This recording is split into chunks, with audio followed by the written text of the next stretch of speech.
The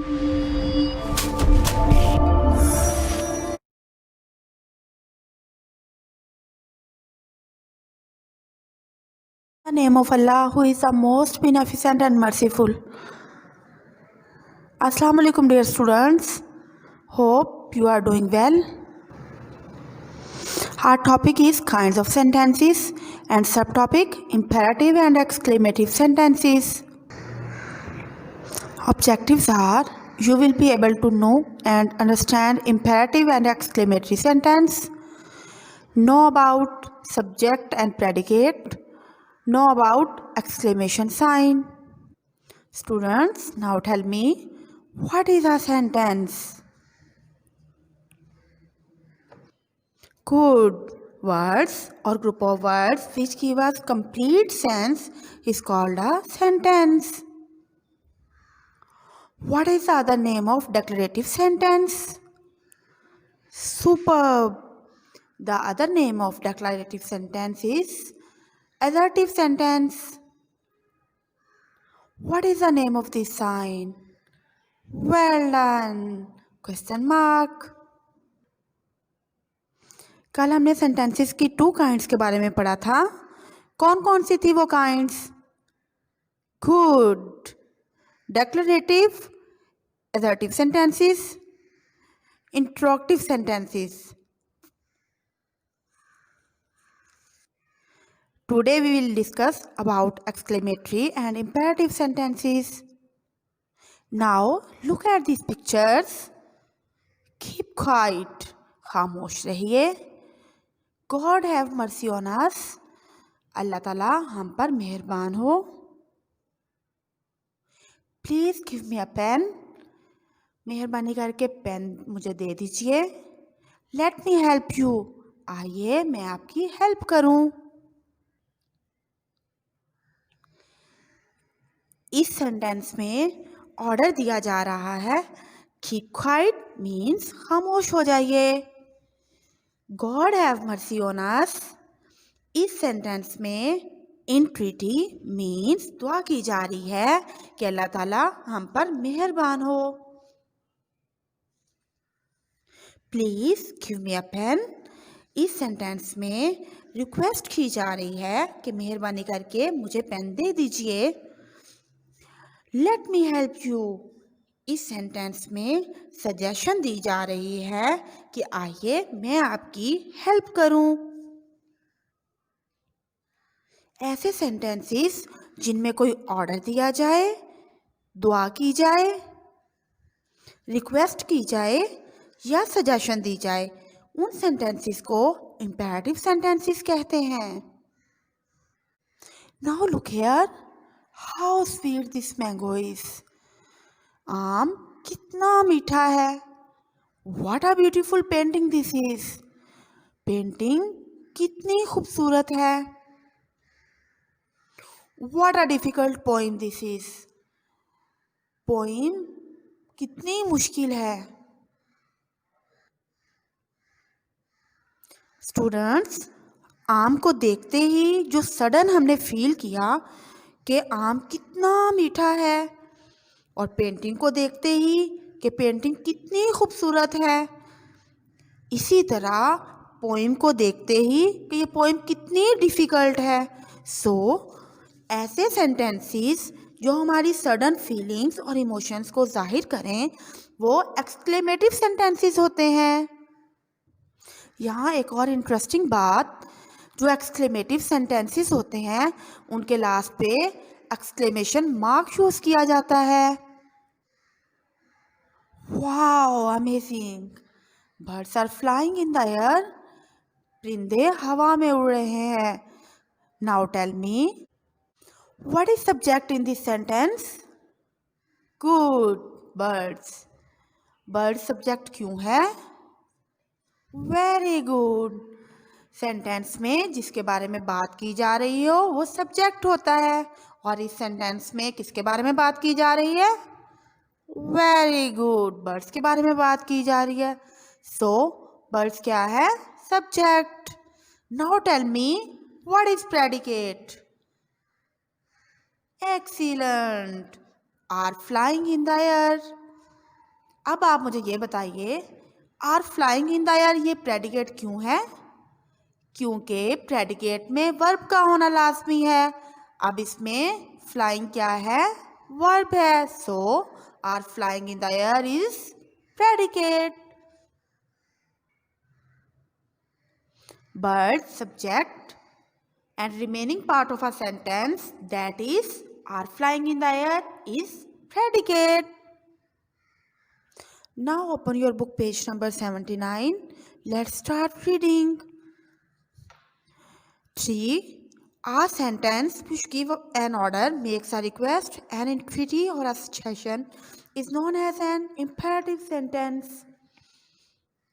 ऐसा sentence जिसमें order दिया जाए, रिक्वेस्ट की जाए, इंट्रीटी मीन्स दुआ की जाए, सजेशन मीन्स राय दी जाए, उनको इम्पेरेटिव सेंटेंस कहते हैं। फॉर एग्जाम्पल, कीप क्वाइट, इसमें ऑर्डर किया जा रहा है। God have mercy on us, अल्लाह ताला हम पे मेहरबान हो, इंट्रीटी दुआ की जा रही है। Please give me a pen, मेहरबानी करके मुझे पेन दे दीजिए, रिक्वेस्ट की जा रही है। लेट मी हेल्प यू, आइए मैं आपकी मदद करूं, सजेशन दी जा रही है। Number 4, a sentence which expresses some strong feeling or emotion is known as an exclamation, exclamatory sentence और exclamative. ऐसा सेंटेंस जिसमें हमारी सडन फीलिंग्स और इमोशंस को जाहिर किया जाए, उनको एक्सक्लेमेटरी सेंटेंसेस कहते हैं। और एक्सक्लेमेटरी सेंटेंसेस को हम एक्सक्लेमेटिव और एक्सक्लेमेशन भी कहते हैं। For example, how sweet this mango is, how difficult this poem is, what a beautiful painting this is, what an exciting story this is. Note that in an interrogative, the predicate or a part of it comes before the subject. Interrogative sentences में predicate subject से पहले आता है। For example, how brave are you? Has Babar gone home? Can you tell me the time? Where is everybody? Is Noor still sleeping? When is the show going to begin? Very often in an imperative, the subject is not mentioned. Sometimes imperative sentences में subject means काम करने वाला mention नहीं किया होता, तो हम उसको second person you consider करते हैं, यानी फर्ज करते हैं। In 3I, keep quiet, the subject you is understood, you keep quiet. In 3J, please give me a pen, the subject you is understood, you please give me a pen. So, also, let me help you, you let me help you. 3. An exclamatory sentence usually begins with what or how, and in such a sentence, the predicate or a part of it comes before the subject. आमतौर पे exclamatory sentence what और how से start होता है, और इन sentences में predicate subject से पहले आता है। W, what a surprise Veena gave us. X, how blue the sea is. For the present, in order to avoid confusion, we shall call single words or incomplete sentences used to express sudden or intense feelings or emotion interjections. Students, आपने exclamatory sentence और interjection में confuse नहीं होना। जो exclamatory sentence है वो how और what से स्टार्ट होता है, और जो इंटरजेक्शंस होते हैं वो हमारे पास सिंगल वर्ड्स में हमारे इमोशंस और फीलिंग्स को जाहिर करते हैं। For example, why, how awful something is. Gee, good lord, bah, alas. ये सब क्या है? ये सब इंटरजेक्शंस हैं हमारे पास, क्योंकि ये हाउ और व्हाट से स्टार्ट नहीं हो रहे और ये सिंगल वर्ड्स हैं।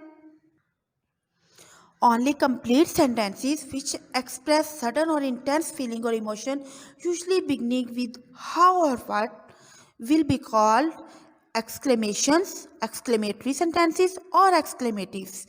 This means that just because a sentence contains an interjection, the sentence as a whole may not be an exclamative. इसका मतलब है अगर किसी सेंटेंस में जस्ट इंटरजेक्शन यूज़ हो तो हम उस पूरे सेंटेंस को एक्सक्लेमेटरी सेंटेंस नहीं कहेंगे, क्योंकि वहाँ पे जस्ट इंटरजेक्शन यूज़ हुआ है जो कि इनकम्प्लीट सेंटेंस है. A C bah I don't believe a word of what you have said. A D dear me what a mess the kitchen is in. Sentence AC contains the interjection b, but the sentence as a whole is a statement. अब sentence AC में just interjection bah use हुआ है, so बाकी वो complete एक statement है. It is therefore an assertive और declarative sentence. और जो एक स्टेटमेंट है वो डिक्लेरेटिव और असर्टिव सेंटेंस है. Sentence AD not only contains an interjection dear me but also expresses disgust or surprise. So the sentence as a whole is an exclamation or an exclamative. Sentence AD में ना सिर्फ interjection dear मी use हुआ है बल्कि ये पूरा sentence exclamative है, क्योंकि इसमें सडन फीलिंग्स को एक्सप्रेस किया जा रहा है कि किचन में कितनी गड़बड़ है. Note that an exclamation mark is used after an interjection, an exclamative and sometimes after an imperative also. याद रखिए कि जो एक्सक्लेमेशन मार्क है वो इंटरजेक्शन के बाद भी यूज़ किया जाता है और एक्सक्लेमेटिव सेंटेंसेस के बाद भी यूज़ किया जाता है, और सम टाइम वो इम्पेरेटिव सेंटेंसेस के साथ भी यूज़ होता है, जैसा कि keep quiet, sit down, stand up, etc. Comes to page number 81. Let's solve activity. Activity A is identify what kind of sentence each of the following is. Then in a tabular form separate the subject from the predicate. Students, इस sentence में हमने क्या करना है, इसमें हमें 2 question पूछे गए हैं हमसे. फर्स्ट ऑफ ऑल हमने सेंटेंस की काइंड को आइडेंटिफाई करना है, फिर हमने सब्जेक्ट और प्रेडिकेट को सेपरेट करके टेबल की फॉर्म में राइट करना है. Time is up. Stop writing now. Tell me what kind of this sentence. ये 2 सेंटेंसेस दिए गए हैं. Time is up. Stop writing now. Students, tell me what kind of sentence is this? Good. Time is up. Assertive sentence. And stop writing now. Imperative.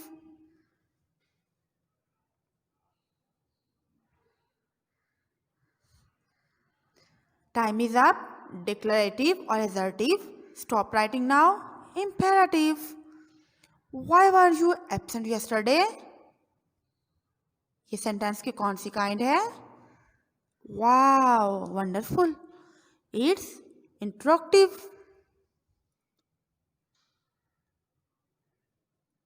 A friend in need is a friend indeed. Tell me kind of sentence. Good. Declarative. May you live long.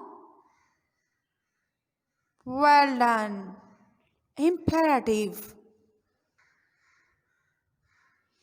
A man sailed all alone in a boat from England to America. Tell me kind of sentence. Well done. Declarative. Because it is a simple statement. Where are you coming from? ये sentence की कौन सी kind है? Wonderful. It's इंट्रोक्टिव, क्योंकि इसमें question किया जा रहा है. Next one is what a victory it was for the junior cricket team. Exclamatory. आइए अब हम सब्जेक्ट और प्रेडिकेट को टेबल की फॉर्म में सेपरेट करते हैं। Our sentence is time is up. Now tell me what is subject in this sentence? Good, time. And predicate is up. Next sentence is stop writing now. इसमें subject क्या होगा? You. Number 3, why were you absent yesterday? इसमें subject क्या है? You. And predicate means remaining part of a sentence is called predicate. Why were absent yesterday? Next sentence is a friend in need is a friend indeed. इसमें a friend in need subject है and remaining part of a sentence is a friend indeed is predicate. Next sentence is may you live long. In this sentence, subject is you and remaining part of sentence may live long is predicate. A man sailed all alone in a boat from England to America. इसमें a man क्या है? Good, subject. Sailed all alone in a boat from England to America is predicate. Where are you coming from? इसमें you क्या है? Subject है. Where are coming from? Predicate. Let's go through all the points that we have learned in today's class. Tell me, what is subject and predicate? Well done. Sentence में जिसके बारे में बात की जा रही हो या जो काम कर रहा हो वो क्या होता है? Subject. Remaining part of a sentence is predicate. इसमें वर्ब का होना जरूरी है. What is the name of this sign? Excellent! Exclamatory sign. What is an exclamatory sentence? Superb! A sentence which expresses some strong feeling or emotion is known as an exclamatory sentence. Home assignment is solve and practice book activity A from 8 to 15 sentences of page number 81. Our today work is completed. See you again. Inshallah. Allah Hafiz.